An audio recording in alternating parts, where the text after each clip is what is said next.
大家好，是小镇小民。经常看我节目的人对莫平这个人不陌生，他是一个信奉马列主义的美国人，他自己还建立了一个叫政治创新中心，就是有点像一个马列主义信奉马列主义社会主义的这样的一个智库吧。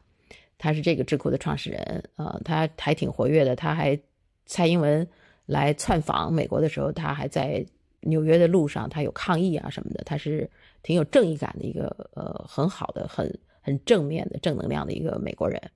那我呢采访过他很多次，他现在呢在俄罗斯，他在参加世界青年节，他是这个青年节的带队。那么这个青年节呢是在苏联的时候，苏联那个时候搞的，是给社会主义国家的青年人聚在一起的这样一个节日。后来苏联解体以后，这个青年节就不办了，停了很长时间。然后普京上台以后又恢复了。恢复以后呢，普京就把它说面向全世界，就不仅仅是社会主义国家。那么美国呢也是都受到邀请的，每一年都受到邀请的。那虽然现在两国的关系很差嘛，但是还是受到了邀请。俄罗斯还是邀请了他，邀请了以后呢，就这个莫平呢就带领了一些年轻人，美国年轻人去参加了。他走之前我还跟他聊过这个事情，我还跟他说好了，我说你回来以后我还肯定是想再问问你，所以他回来以后我肯定会要再采访他一下啊，到时候有些具体的事情我可以再跟大家分享。现在这一段就是他刚刚放上去的，是他有问这个普京一个问题我就觉得挺有意思的，就在这儿跟大家分享一下。好，谢谢。Please introduce yourself. I'm the leader of the United States delegation. I'm representing the Center for Political Innovation.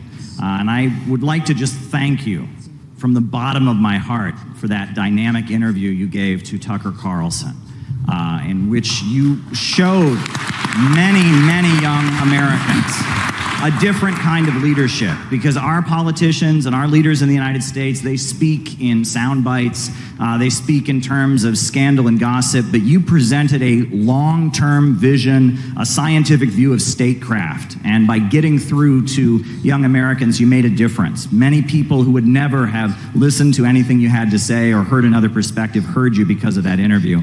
Now, getting to my question, things between our two countries are not good at this point. Before we left, we had to have a press conference at the United Nations.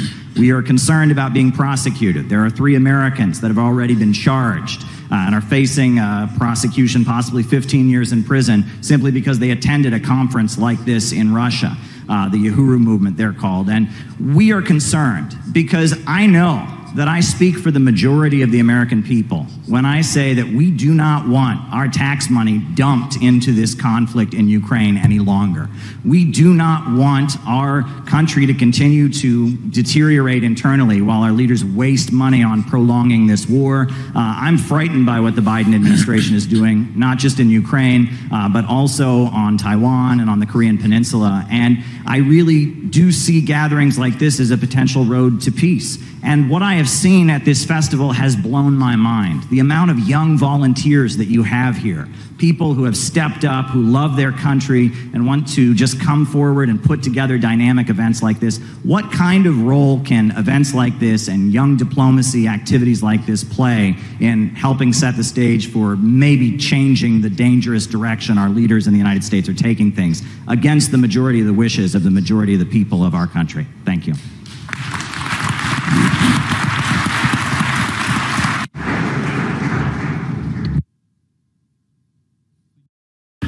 The United States of America is a huge and unique country in its own way. Over 300 years, in just 300 years, which is a small period of time compared to our history, but thanks to the talents of the Americans, it became a superpower, which is an obvious fact. We know outstanding American politicians, we know outstanding American business people, cultural activists, which is an obvious fact. We used to be allies during 2 world wars as we fought Nazism and fascism. What happened recently? After the war, after the alliance, the United States and the Soviet Union started dividing the world, and they did so successfully. based on this balance of powers, they created international relations and created the modern system of international law. Then the Soviet Union ceased to exist for a number of reasons. I will not go into detail, but they were mainly internal reasons. There is one superpower remaining, represented by your country. The way your elites use this monopoly to global domination is dubious. In my opinion, the United States failed to bear this burden of responsibility that they happen to bear. They created a monopoly, strengthened it. I don't mean the American people, I mean the ruling elites. While strengthening their monopoly, they soon faced a situation where the overwhelming majority of countries disliked it. And step by step, it became obvious to everyone that there is resistance to the forming global order. Many, including your allies, they are keeping their silence here. They are afraid of speaking up because they're dependent on major economies, on mass media. There are a lot of dependencies, but believe me, I know what I'm talking about. Even allies dislike it too. And so they faced failures and disturbances. The ruling elites of the United States, after achieving the monopoly of power, decided that the previous system of international relations that was built on the outcomes of World War II is no longer satisfying for them because the balance of power evolved, and hence they decided to change the international legal order. And when it became clear that not everyone is okay with this, by this I mean Iraqi developments, they happened without UN Security Council sanctions. The same applies to Syria, Yugoslavia, former Yugoslavia. Without going into detail about root causes, there were no decisions or resolutions of UN Security Council. The United States did let this genie get out of the bottle. If they did so, why can't other countries protect their national interests in the same way? As for Yugoslavia, my counterpart told me on multiple occasions, yes, we did so without UN Security Council resolution, but there was a waging 8-year war, bloodshed. Something must be done.